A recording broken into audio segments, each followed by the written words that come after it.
नवनवीन व्हिडिओ पाहण्यासाठी व आमच्या सोबत राहण्यासाठी चॅनलला सबस्क्राईब करायला विसरू नका।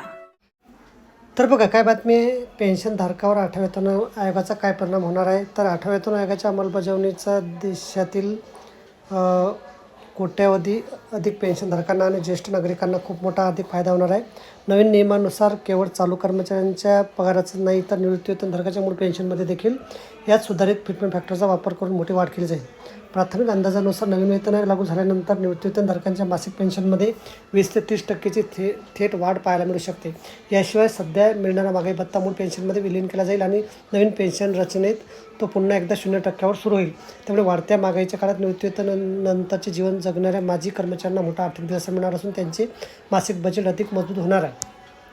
अहवाल कधी येणार आणि अंमलबजावणी कधी होणार, केंद्रीय वित्त मंत्रालयाने स्पष्ट केले की 8व्या वेतन आयोगाला त्यांचा अंतिम अहवाल सादर करण्याचा 18 महिन्याचा कालावधी देण्यात आला आहे। नोव्हेंबर 2025 मधील स्थापनेनुसार हा अहवाल मे 2027च्या सुमारास सरकारला सादर केला जाणार अपेक्षित आहे।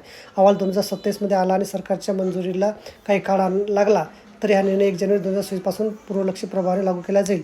याचा अर्थ कर्मचाऱ्यांना आणि पेन्शनधारकांना थकीत काळातील संपूर्ण एरियस एकाच वेळी किंवा टप्प्याटप्प्याने दिले जाणार आहे। तर बघा अशा प्रकारे अत्यंत महत्त्वाची माहिती आपल्याला समजली असेल। व्हिडिओ सुद्धा आवडला असेल लाईक करा आणि शेअर करायला विसरू नका। धन्यवाद।